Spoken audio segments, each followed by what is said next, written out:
اعوذ باللہ من الشیطان الرجیم بسم اللہ الرحمن الرحیم اللہم صلی علی محمد وآل محمد۔ السلام علیکم پیارے دوستو، میرا نام ہے زاہد عباس اور آپ دیکھ رہے ہیں پاک سٹوری لائن۔ ایک بار پھر آپ کی خدمت میں حاضر ہوا ہوں حضرت امام عالی مقام حضرت علی مرتضیٰ شیر خدا کے فرامین کے ساتھ۔ مجھے امید ہے کہ آپ کو ان فرامین سے بہت کچھ حاصل ہوگا۔ اپنی خوبصورت رائے کامنٹ باکس میں دینا ضرور یاد رکھیے گا۔ اگر پہلی مرتبہ تشریف لائے ہیں ہمارے چینل پر تو براہ کرم چینل کو سبسکرائب ضرور کیجیے گا۔ حضرت امام علی علیہ السلام ابن ابی طالب علیہ السلام فرماتے ہیں، جس شخص نے لالچ کو اپنا شعار بنایا اس نے اپنے آپ کو حقیر کر دیا، اور جس نے اپنی بدحالی کا پردہ کھولا وہ اپنی خوشی سے ذلیل ہوا، اور جس نے زبان کو اپنا فرما رواں بنایا اس نے دل کی حکومت کو کمزور کر دیا۔ بخل عار ہے اور بزدلی عیب ہے، اور ناداری ذہین آدمی کو ایسا گنگا بنا دیتی ہے کہ وہ اپنی حجت پیش نہیں کر سکتا، اور مفلس آدمی اپنے شہر میں بھی پردیسی ہوتا ہے، اور بے چارگی ایک آفت ہے اور صبر شجاعت ہے، زید دولت ہے اور پرہیزگاری ڈھال ہے، عاقل کا سینہ اس کے راز کا صندوق ہے، اور تازہ روئی محبت کا پھندہ ہے، بردباری عیبوں کا مدفن ہے۔ جو شخص اپنے آپ سے راضی رہتا ہے اس پر ناراض ہونے والے بڑھ جاتے ہیں۔ جب دنیا کسی کی طرف رخ کرتی ہے تو دوسروں کی خوبیاں اسے ادھار دے دیتی ہے، اور جب اس سے پیٹھ پھیرتی ہے تو اس کی اپنی خوبیاں بھی اس سے چھین لیتی ہے۔ امام علی علیہ السلام فرماتے ہیں، لوگوں سے ایسا میل جول رکھو کہ اگر تم مر جاؤ تو وہ تم پر روئیں، اور اگر تم جیو تو تمہاری طرف مائل رہیں۔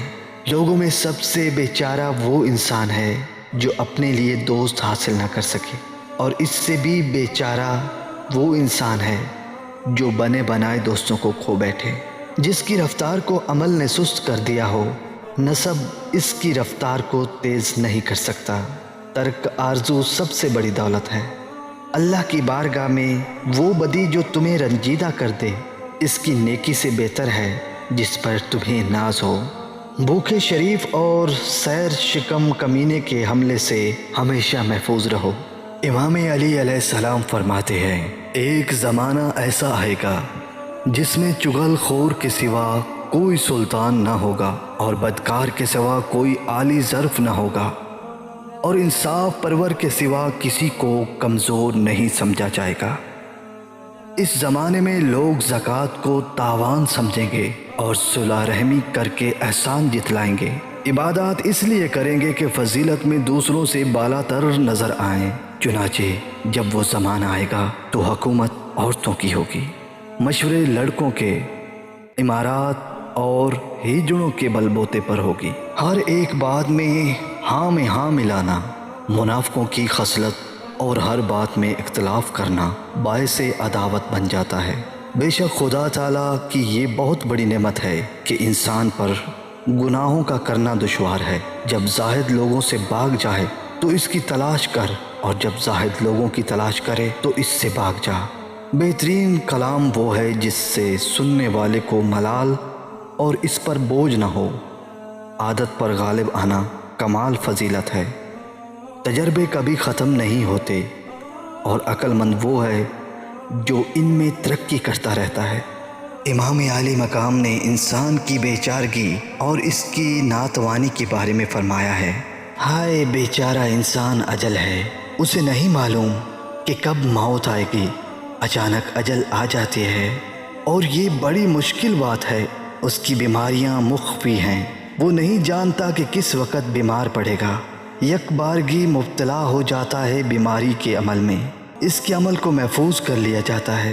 جو کام انجام دیتا ہے وہی خدا کی طرف سے محافظ خانہ میں پہنچا دیا جاتا ہے۔ اسے مچھر تک اذیت پہنچاتا ہے، پسینہ اسے آلودہ کر دیتا ہے، اور اسے گلے میں پھنس جانے والی چیز دہن ہی کیوں نہ ہو اس کی جان لے لیتی ہے۔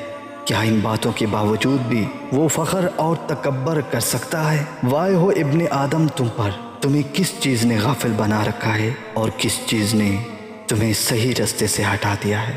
اے ابن آدم، وائے ہو انسان پر کہ وہ بھوک کا اسیر، شکم سیری کا پچھاڑا ہوا، آدمیوں کی اما جگہ اور مردوں کا جانشین ہے، یعنی وہ قابل رحم ہے، ہمیشہ بلاؤں کی زد میں رہتا ہے، اور اس کا سب سے بڑا منصب یہ ہے کہ وہ دنیا سے اٹھ جانے والوں کا جانشین ہے۔